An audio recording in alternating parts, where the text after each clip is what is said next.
गुरु श्री विद्यासागर जी महाराज की जय। बोले परम पूज्य मनीष 108 प्रणम्य सागर जी महाराज की जय। चलिए पूज्य गुरुवर के चरणों में त्रिवार नमोस्तु निवेदित करते हुए पूज्य गुरुवर के चरणों में प्रार्थना करेंगे कि हे गुरुदेव अपने ज्ञानामृत से हमें अभिसिंचित करें। हे गुरुदेव नमोस्तु नमोस्तु नमोस्तु।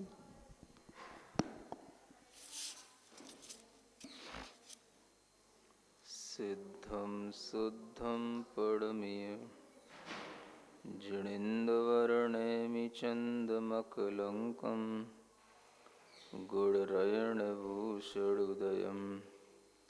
जीवस्य परुवणं वोक्षम्। गोमट्टसार जीवकांड ग्रंथराज में गति मार्गणा का वर्णन चल रहा था।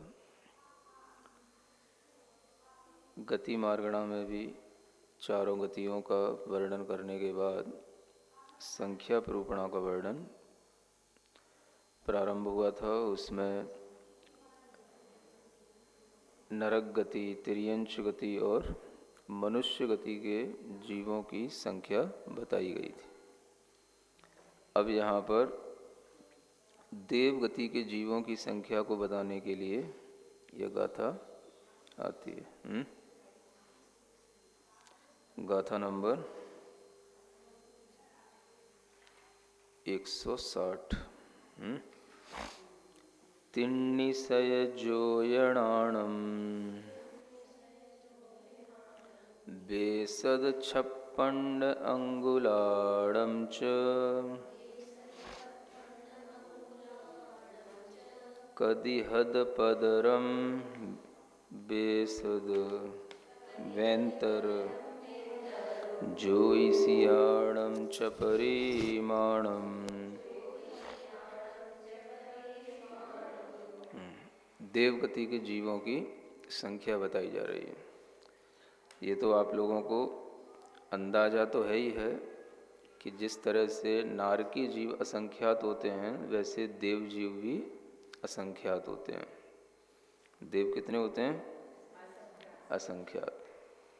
अगर आपसे 4 गति के जीवों की संख्या सामान्य तरह से पूछी जाए तो भी आपके दिमाग में इतना होना चाहिए कि नारकी भी असंख्यात होते हैं, देव भी असंख्यात होते हैं, मनुष्य भी असंख्यात होते हैं और तिर्यंच अनंत होते हैं। अनंत की संख्या किसकी होती है? तिर्यंचों की। माने तिर्यंच गति में जो जीव हैं वो अनंत हैं। मनुष्य गति में भी जीव असंख्यात हो जाते हैं क्योंकि लब्धि अपर्याप्तक मनुष्यों की अपेक्षा उनकी संख्या असंख्यात में पहुंच जाती है। मनुष्य पर्याप्तकों की अपेक्षा से तो कल आपको बताया ही था कि वो 29 अंक प्रमाण उनकी संख्या बनती है। तो देवों की जो यहाँ चर्चा है उन देवों में भी 4 निकाय के देव हैं। सभी जानते हैं, एक भवनवासी देव होते हैं, एक व्यंतर देव होते हैं, एक ज्योतिषी देव होते हैं और एक वैमानिक देव कहे जाते हैं। तो इन चारों ही प्रकार के देवों की संख्या को यहाँ पर अलग अलग बताया जाएगा। इस गाथा में यहाँ पर व्यंतर देवों की और ज्योतिषी देवों की संख्या का वर्णन किया जा रहा है। तिन्निसय जोयणाणम 300 योजन का, वे सद छप्पंड अंगुलाणम च और 256 अंगुलों का, कदि हद पदरम, कदि माने वर्ग करके उसको प्रतर से हत करना है, माने भाजित करना है। व्यंतर या व्यंतरों की संख्या, ज्योतिषियाणम च और ज्योतिषियों की संख्या, परिमाणम इनका परिमाण आ जाता है। यानी यहाँ पर व्यंतर देवों की संख्या और ज्योतिषी देवों की संख्या इस गाथा में बताई गई है। तो व्यंतर देवों की संख्या के लिए 300 योजन का वर्ग करके उसे जगत प्रतर में भाग देना है। तो ये आपको पहले भी बताया था कि योजन जो होता है वह योजन 4 कोश का एक योजन है। और उस योजन में इस तरह से हम समझ सकते हैं कि 300 योजन का हमने वर्ग किया, ये 300 योजन का स्क्वायर हो गया, ऐसा जिसकी डिजिट इस तरीके से लिखी जाएगी, 300 योजन का वर्ग स्क्वायर हो गया। और जगत श्रेणी का जो वर्ग होता है उसको कहते हैं जगत प्रतर। ये आपको बताया था, जगत प्रतर किसे कहते हैं? जो जगत श्रेणी का वर्ग होता है। एक तरीके से जो 7 राजू प्रमाण जगत श्रेणी होती है, इसी का स्क्वायर जो है ये जगत प्रतर कहलाता है, जिसको हम है ना 49 राजू इस तरीके से समझ सकते हैं, ये इसका वर्ग कहलाया। तो ये जगत श्रेणी का जो स्क्वायर है ये कहलाया क्या? जगत प्रतर। तो ये होता है बड़ा। तो इस जगत प्रतर में भाग देना है किसका? 300 योजन के वर्ग का। यानी 300 योजन के वर्ग में जितने प्रदेश समाहित होंगे, जितने असंख्यात प्रदेश लोकाकाश के समाहित हो जाएंगे, उनका हमें भाग देना है जगत प्रतर में। तो जगत प्रतर को हम यूँ लिखें तो इसमें जो है हमने डिवाइडेड कर दिया इसको 300 योजन के वर्ग से। इस तरह से जो संख्या आएगी ये व्यंतर जीवों की संख्या आ जाएगी, है ना। किसकी जीवों की संख्या आ गई? व्यंतर जीवों की। ये अपने को एक सामान्य से जानकारी रखना है। तो ये भी 300 योजन में भी असंख्यात संख्या है, ये भी असंख्यात इसमें प्रदेश होंगे, लेकिन जगत प्रतर के प्रदेश तो बहुत अधिक होते हैं। तो इसमें हम 300 योजन के वर्ग का भाग देंगे, उसमें जितना असंख्यात संख्या आएगी वो असंख्यात संख्या के बराबर, उतने आकाश प्रदेशों की संख्या के बराबर व्यंतर देवों की संख्या है। माने व्यंतर देव भी असंख्यात होते हैं। इसलिए अगर आप कभी पूजाएं पढ़ते हैं तो उन पूजाओं में एक ऐसी जिनालयों की भी वंदना और पूजा आती हैं, तो उनसे भी आप ये समझ सकते हो कि जो व्यंतर देव के जो जिनालय हैं वो असंख्यात संख्या में होते हैं, है ना। तो व्यंतर देवों के जो जिनालयों की संख्या गिनती में नहीं है। इसी तरीके से जो ज्योतिषी देव होते हैं उनकी भी संख्या असंख्यात होती है। तो ज्योतिषी देवों की संख्या निकालने के लिए यहाँ पर क्या लिखा है? 256 अंगुलों का, है ना। मतलब यहाँ पर वर्ग नहीं लिखा है, इसका योजन नहीं लिखा है, क्या लिखा है? अंगुल लिखा है। तो 256 अंगुल, अंगुल जो आपको पहले बताया जा चुका है उसी अंगुल का प्रमाण समझ करके चलना। तो 256 अंगुल का वर्ग,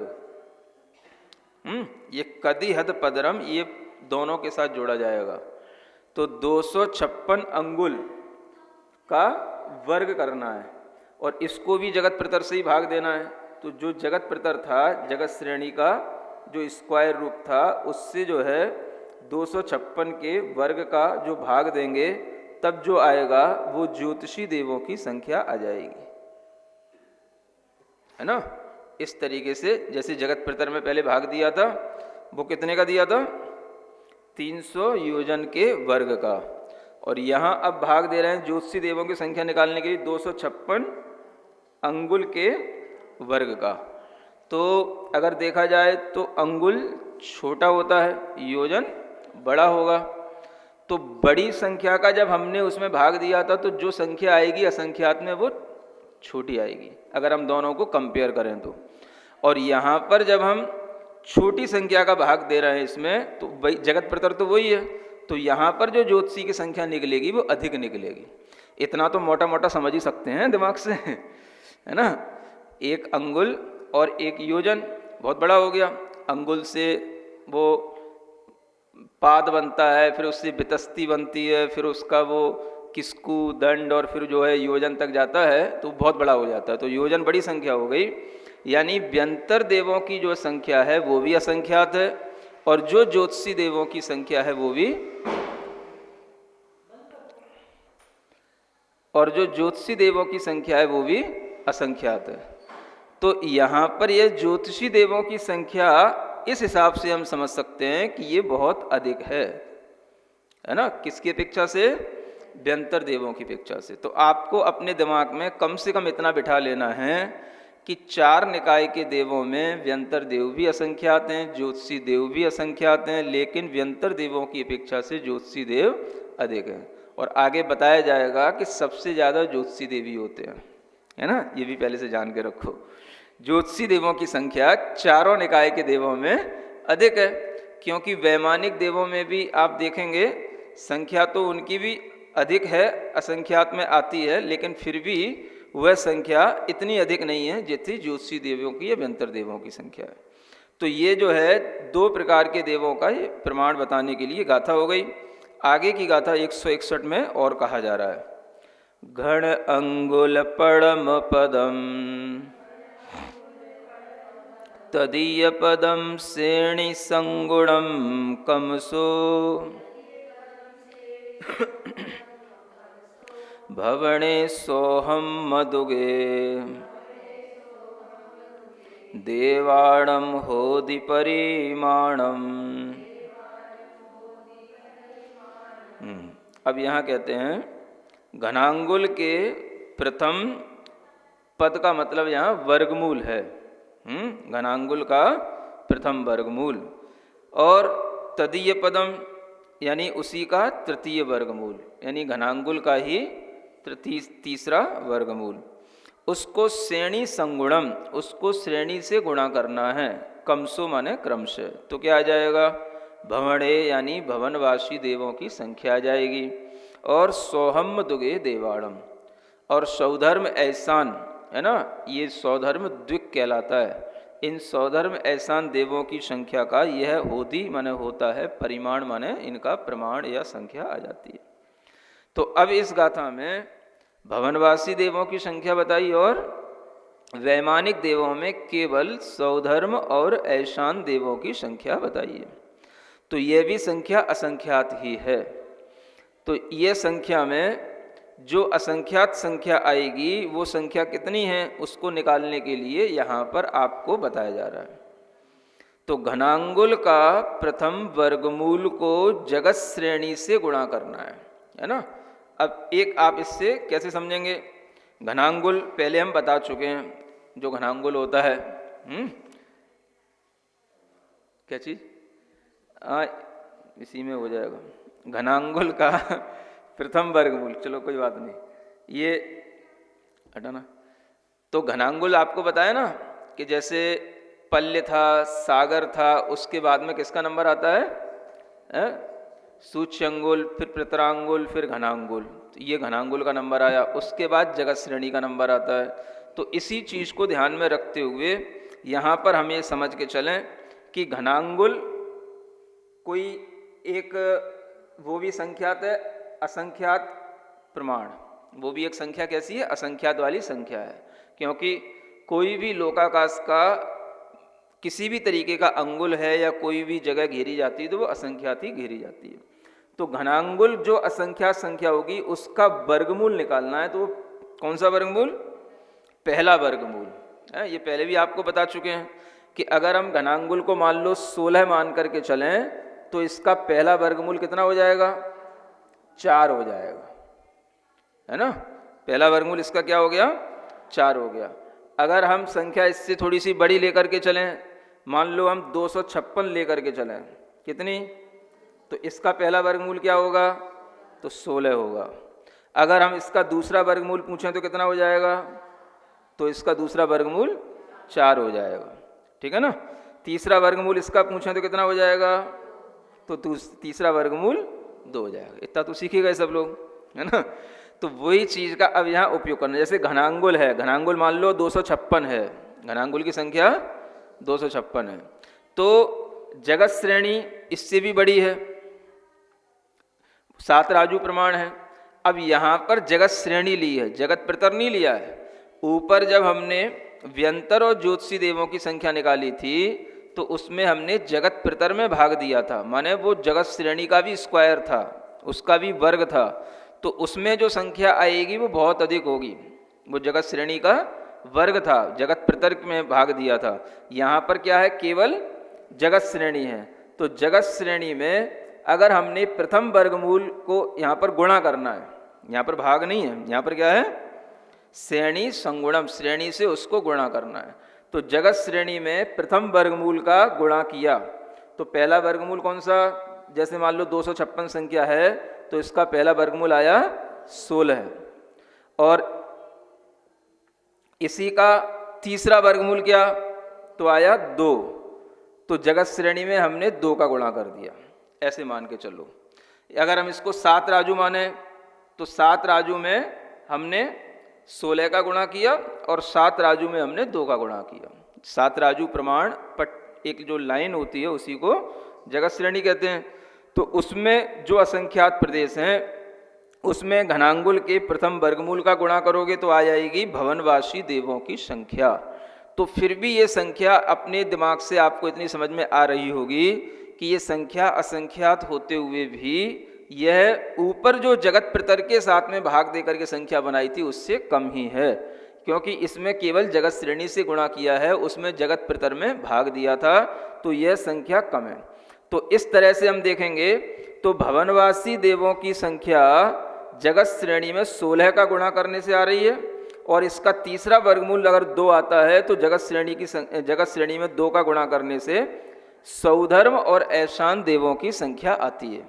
तो इससे भी हम एक मोटा मोटा क्या अंदाज लगा सकते हैं कि अगर इन दोनों में कंपेयर करें तो कौन सी संख्या अधिक होगी, भवनवासी की। सौधर्म ऐशान देवों की संख्या कम होगी। इतना ही समझना है, बस इतना समझ में आ गया तो बहुत हो गया। समझ आ रहा ना, लोगों को इतना भी समझ में नहीं आता है। तो अब इतना अपने को मोटा मोटा अंदाज लग गया कि सबसे ज़्यादा ज्योतिषी देवों की संख्या, फिर व्यंतर देवों की संख्या, फिर भवनवासी देवों की संख्या, और फिर जो है इसमें सौधर्म ऐशान देवों की संख्या, ये कम कम इस तरीके से होती जा रही है। ठीक है ना, इतना दिमाग में बैठ गया तो बहुत आ गया, जीवकांड पढ़ लिया, आपको पूरे नंबर मिलेंगे, है ना। हाँ, तो इससे ज़्यादा कुछ आ भी नहीं सकता है।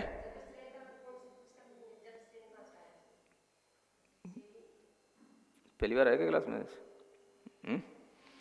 इसके बारे में सब बता चुके थे। जगत श्रेणी का मतलब 7 राजू लंबी अगर हम लाइन लोक में खींचते हैं तो उसी को हम जगत श्रेणी कहते हैं। इसमें लिखा ना श्रेणी संगुणम, श्रेणी माने जगत श्रेणी। ठीक है, 161 गाथा ये हो गई। अब आगे 162 गाथा। अब हम वैमानिक देवों में और भी ऊपर देव है ना सौधर्म ऐशान के अलावा, अब उन देवों की संख्या निकालने के लिए ये गाथा आ रही है। तत्तो एगारणव,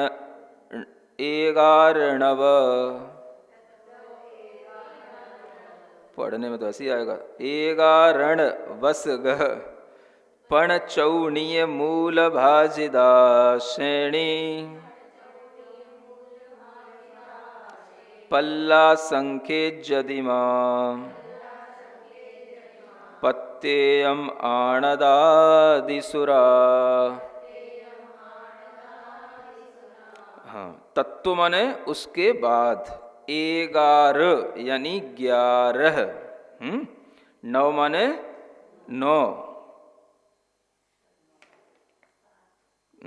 सग माने 7, पण माने 5, चौ माने 4। निय माने जो ये श्रेणी है वही अपनी श्रेणी में ही मूल भाजिदा, इसके जो है श्रेणी को ही इसको मूल से भाजित कर देना है। नीच पद माने इन्हीं पदों के माध्यम से या इनके वर्गमूल के माध्यम से श्रेणी को भाजित कर देना है। तो ये जो संख्या आएगी वो आगे के जो वैमानिक देव हैं उनकी संख्या आ जाएगी। क्या समझ में आया? मूल भाजदा श्रेणी, यानी यहां पर हम जगत श्रेणी में भाग दे रहे हैं। किसका? अपने अपने ये जो श्रेणी का वर्गमूल आएगा उसका। तो 11वें वर्गमूल का भाग देने पर,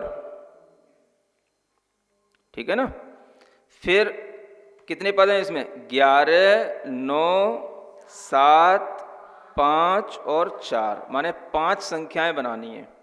तो देखो सौधर्म ईशान के बाद में क्या आएगा, सानत कुमार महेंद्र, ये एक युगल लेना।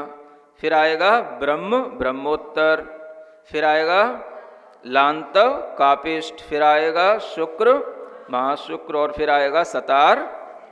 5 हो गए ना युगल। तो हम सतार सहस्त्रार युगल तक यहाँ पहुँच जाएंगे। तो इसका अर्थ यही है ना कि जो हमारे सामने सौधर्म ईशान के बाद में आया सानत कुमार महेंद्र का मतलब हो गया तीसरा और चौथा युगल, तीसरा चौथा स्वर्ग है ना, तीसरा चौथा स्वर्ग। इसकी जब हम संख्या निकालेंगे तो श्रेणी में हम यहाँ पर क्या करेंगे, भाग देंगे मूल भाजदा। किससे? जगत, यही जो श्रेणी है इसी को जगत श्रेणी कहते हैं। इसी का जो 11वां वर्गमूल होगा उससे भाग देने पर जो संख्या आएगी वो इन वैमानिक देवों की संख्या हो जाएगी। ठीक है, चिन्ह समझ में आ रहा है? तीसरे और चौथे स्वर्ग के देवों की संख्या। अब वर्गमूल तो आपको बता चुके हैं ना कि वर्गमूल जैसे जैसे आगे बढ़ता चला जाएगा तो ये संख्या तो छोटी होती चली जाएगी। तो छोटी संख्या का जब हमने इसमें भाग दिया, ये मान लो वर्गमूल, अगर कोई संख्या हम a मान करके चलें तो आगे जो हम इसका वर्गमूल निकालेंगे वो अगर इससे बड़ा आता है तो वो संख्या इसकी जो यहाँ पर आएगी वो छोटी आएगी, है ना। जैसे ये तीसरा चौथा हो गया, अब यहाँ पर आया चौथा और पांचवा स्वर्ग। तो इसके लिए क्या बताया, श्रेणी में कौन से वर्गमूल से, 9वें वर्गमूल से भाग दिया। श्रेणी के ही 9वें वर्गमूल से इसको भाग दिया। तो ये जो संख्या होगी ये अधिक होगी। अगर ये संख्या मान लो a है तो ये संख्या a+2 मान के चलो। तो ये संख्या जो आएगी, मान लो ये संख्या x आई तो ये संख्या जो है x से कुछ कम आएगी। कुछ कम माने यही जो x-2 मान के चलो, मानने के लिए, है ना। क्योंकि ऊपर ऊपर के देवों की संख्या क्या होगी, कम होगी। ठीक है, फिर 9वें के बाद 7वां वर्गमूल आएगा इसका। तो 5वां माना 6वां और 7वां स्वर्ग, चौथा 5वां 6वां 7वां। तो ये कितना हो गया, श्रेणी में हमने भाग दिया श्रेणी के ही कौन से वर्गमूल का, 7वें वर्गमूल का, है ना। तो ये संख्या उससे भी कम आएगी। तो ऐसे करके अपने को कहाँ तक चलना है, सतार सहस्त्रार स्वर्ग तक और पहुंच जाना है ना। ये 6वां 7वां फिर 8वां और 9वां, इसमें हम भाग देंगे श्रेणी के 5वें वर्गमूल का और 10वें, कुछ गड़बड़ हो गया क्या, तीसरा चौथा, अच्छा यहाँ गड़बड़ हो गया, 5वां 6वां और 7वां 8वां और 9वां 10वां और 11वां 12वां। तो ये यहाँ पर हमने भाग दिया, ये श्रेणी का कौन सा वर्गमूल है, चौथा। तो ये संख्या असंख्यात में ही आ रही है। कहने का मतलब क्या है, जगत श्रेणी में हमने जो भाग दिया श्रेणी के ही इस वर्गमूल का, तो ये संख्या असंख्यात में आती जा रही है, लेकिन ये संख्या ऊपर ऊपर के स्वर्गों की कम कम होती चली जा रही है। इतना समझ लेना, माने सभी असंख्यात देवों की संख्या है लेकिन ये संख्या ऊपर ऊपर के देवों की कम होती चली गई है। अब हम कहाँ तक पहुँच गए, 12वें स्वर्ग तक पहुँचे। अभी आपके सामने क्या है, 12वें के बाद में 13वां 14वां 15वां 16वां, अभी 4 स्वर्ग तो ये हैं जिन्हें हम कल्पवासी देव कहते हैं, है ना। यानी कि आनत प्राणत आरण अच्युत, ये 4 स्वर्ग हैं। और उसके बाद में आएंगे 9 अनुदिश, 9 ग्रैविक, फिर आएंगे 9 अनुदिश और फिर आएंगे उसमें 5 अनुत्तर विमान। इतने आपके पास में अभी देव और बचे हैं, ठीक है ना। तो यहाँ आचार्य क्या कह रहे हैं, पल्ला संख्ये जदिमा, पल्य के असंख्यात्मा भाग, पत्यम माने प्रत्येक का जानना, आनद आदि सुरा, आनत आदि स्वर्गों में, आनत आदि जो देव बचे हैं उनकी संख्या कितनी है? तो सबकी पल्य का असंख्यात्मा भाग जानना। सुन रहे हैं? अब कितने की लगाना है? आनत प्राणत आरण अच्युत, सब में पल्य के असंख्यात्मे भाग देव हैं, है ना। अब ये देवों की संख्या जगत श्रेणी से जो हम भाजित कर रहे थे उसकी अपेक्षा से बहुत कम हो गई, क्योंकि जगत श्रेणी बहुत बड़ी होगी संख्या। पल्य तो सबसे पहला असंख्यात का प्रमाण था, उसका भी असंख्यात में भाग हो गया, तो संख्या बहुत कम हो गई। यानी कि 12वें स्वर्ग तक जो जीवों की देवों की संख्या है वो तो जगत श्रेणी से निकल करके आ रही है, माने उसका अनुपात अपने आप में बहुत अधिक है। और 13वें 14वें 15वें स्वर्ग में जो देवों की संख्या है वो संख्या असंख्यात होते हुए भी पल्य का असंख्यात्मा भाग है, माने वो पल्य से संबंधित है, वो संख्या बहुत कम हो गई जगत श्रेणी की अपेक्षा से। आगे बात समझ? क्योंकि पल्य के बाद सागर, सागर के बाद सूच्यंगुल, प्रतरंगुल, घनांगुल और फिर जाकर के जगत श्रेणी आती है। इतने असंख्यात संख्या को पार किया जाता है तब जगत श्रेणी आती है, तो उस असंख्यात संख्या की अपेक्षा से ये संख्या बहुत कम हो गई। इससे ये समझ सकते हो कि आनत आदि जो देव होते हैं इनकी लेश्या शुक्ल लेश्या यहां से शुरू हो जाती है। पढ़ा है, कुछ याद है? तत्वार सूत्र इनकी लेश्या कौन सी हो जाती है? हाँ, मतलब शुक्ल लेश्या वाले जीव देव कम होते हैं, उनकी संख्या असंख्यात होते हुए भी निचले वाले देवों की अपेक्षा से बहुत कम है। अब इतना हम कहाँ तक करते जाएंगे? यही पल्य के संख्यात भाग 9वें ग्रेविक में भी आपको असंख्यात देव मिलेंगे, वो भी पल्य के संख्यात विभागी हैं। 9 अनुदिश में भी मिलेंगे, वो भी पल्य के संख्यात में भाग हैं। यहाँ तक कि आपको पंच अनुत्तर विमान में भी सर्वार सिद्धि को छोड़ करके सभी चारों ओर जो विमान होते हैं, जयंत, विजयंत, अपराजित और जयंत, विजयंत, अपराजित, ऐसे कुछ नाम है 4, बीच में होता है सर्वार्थ सिद्धि। तो सर्वार्थ सिद्धि को छोड़ करके बाकी के जो 4 और अनुत्तर विमान है उनमें भी असंख्यात देव हैं। ये यहां पर आपको इतना लगा लेना है। समझ आ रहा है? अब सर्वार्थ सिद्धि में कितने देव हैं तो उसकी संख्या बताने के लिए आगे की गाथा आ रही है। तिगुणा सत्वगुणा वा सवट्ठा मानुषी पमाणादो सामन्न देवराशि जोईसिया दो विशेषहिया। क्या कहते हैं? तिगुणा माने 3 गुणा, सत्वगुणा वा अथवा 7 गुणा, सवट्ठा जो सर्वार सिद्धि के देव हैं वो कितने हैं? 3 गुणा अथवा 7 गुणा हैं। किससे? मानुषी प्रमाण आदो, मनुष्यनी मानुषी जो हैं, जो ऊपर बताई गई थी स्त्री वेद वाले मनुष्यों की संख्या, उनके प्रमाण से।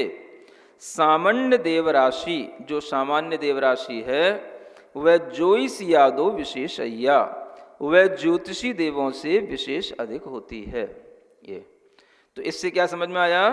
जो अंत में सर्वार सिद्धि के जो देव हैं वो असंख्यात नहीं है, वो केवल संख्यात रह गए, क्योंकि उनकी संख्या निकालने के लिए यहाँ पर मानुषियों की संख्या से तिगुना अथवा 7 गुने का विधान बताया जा रहा है। पहले जो मनुष्यों की संख्या निकाली थी तो मनुष्य से मानुषनियों की संख्या निकाली थी, 3/4 स्त्रियां होती हैं। अब उसी में उन्हीं का 3 गुणा कर दें या 7 गुणा कर दें, मतलब इस विषय में आचार्यों के 2 मत हैं। एक आचार्य कहते हैं कि मानुषियों की संख्या से 3 गुणे हैं सर्वार सिद्धि के देव, और एक आचार्य कहते हैं जितनी मानुषियों की संख्या है उससे 7 गुणे हैं, तब भी वो संख्यात ही रहेंगे।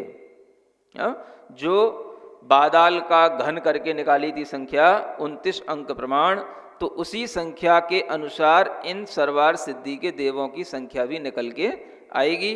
तो ये संख्यात हैं, बाकी के सभी देव असंख्यात हैं। तो एक अपने दिमाग में ऐसी मोटा मोटी फिगर बन जानी चाहिए कि कौन से देव कम और कौन से देव ज़्यादा। फिर इसलिए अंत में लिख दिया, जो सामान्य देव राशि है वह ज्योतिषियों से कुछ अधिक है।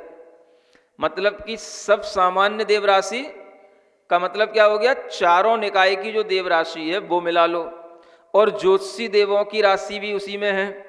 तो वो चारों निकाय में से 3 निकाय के जो देवों की जो राशि बचेगी वो जो है ज्योतिषी देवों से कुछ अधिक कहलाएगी। विशेष अधिक का मतलब कुछ अधिक है, मतलब एक तरफ ज्योतिषी देव और एक तरफ सभी देव संख्या की अपेक्षा से है। तो ये ज्योतिषी देवों की संख्या इसलिए सभी देवों की अपेक्षा से अधिक है। और सामान्य जब राशि जब चारों को इकट्ठा करेंगे तो और ज्योतिषी देवों की राशि को अलग रखेंगे तो हम दोनों को कंपेयर करेंगे तो आचार्य कह रहे हैं ज्योतिषी देवों की राशि से सामान्य सभी माने जो 3 निकाय के देव हैं, व्यंतर, भवनवासी और वैमानिक, इन सब की राशि ज्योतिषी देवों से कुछ विशेष अधिक ही आएगी। मतलब दुगनी नहीं आएगी। विशेष अधिक का मतलब दुगना भी नहीं होता है। अगर दुगनी भी होती तो 2 गुना लिख देते। सुन रहे हैं, ये शास्त्रों की भाषा है। विशेष अधिक का मतलब कुछ अधिक। जैसे हमें 10 संख्या मान करके चलें तो उसमें कुछ अधिक क्या हो जाएगा, 12, 13, 14, दुगना नहीं आएगा। अगर 20 तक आ गया तो दुगना कहलाएगा। तो उससे पहले पहले ही हमें अधिक को मान करके चलना पड़ेगा। तो इसी तरीके से जो ये सामान्य देव राशि है ये ज्योतिषी की अपेक्षा से कुछ अधिक समझ के चलना, विशेष अधिक समझ के चलना। तो इससे आपके दिमाग में ये बात आ जानी चाहिए कि ज्योतिषी देव कितने अधिक हैं, है ना।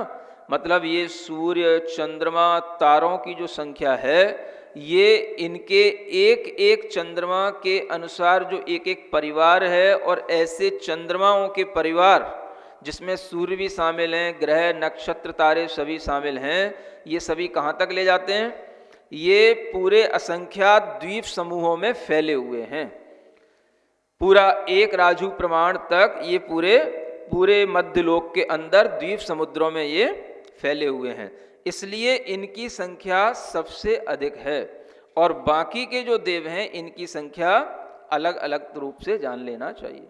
तो उपसंहार के रूप में एक बार फिर से अपने दिमाग में बिठा लो, सबसे ज्यादा देव कौन से, ज्योतिषी। उससे कम कौन से, व्यंतर। उससे कम संख्या वाले भवनवासी। उससे कम संख्या वाले सौधर्म एहसान देव। फिर उससे कम सानत कुमार महेंद्र। उससे कम ब्रह्मोत्तव। उससे कम लांतव कापिष्ठ। उससे कम शुक्र महाशुक्र। उससे कम सतार सहस्रार। ठीक है ना। यहां तक तो फिर भी एक क्रम चला जगत श्रेणी का या जगत प्रतर का। इसके बाद पल्य के असंख्यात में भाग के बराबर ही वो संख्या रह गई, है ना। आनत, प्राणत, आरण, अच्युत, और उसके बाद में 9 ग्रीवेक, 9 अनुदिश और 4 अनुत्तर विमानों में फिर केवल जो सर्वार सिद्धि के जो देव हैं वो केवल जो है संख्यात रह गए। और उनकी संख्या मानुषियों की जो संख्या है यानी द्रव्य स्त्री जो मनुष्य हैं उनकी संख्या से 3 गुना अथवा 7 गुनी है।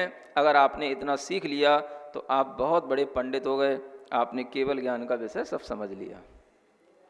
ठीक है ना। यहाँ पर यह गति मार्गणा समाप्त हो जाती है। ठीक है, आज के लिए इतना पर्याप्त।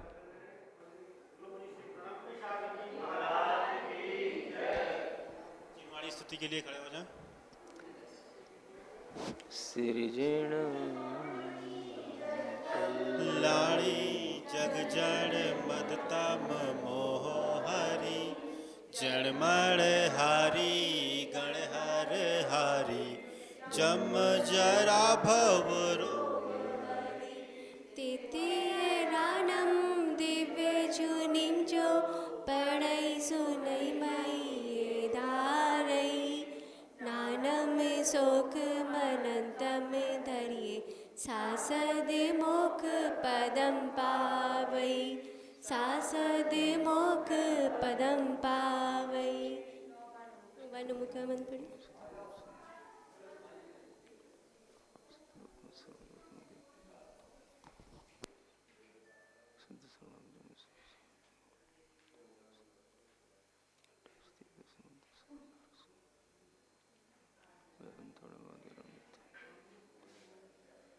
सिद्धोर्न बुद्धोर्न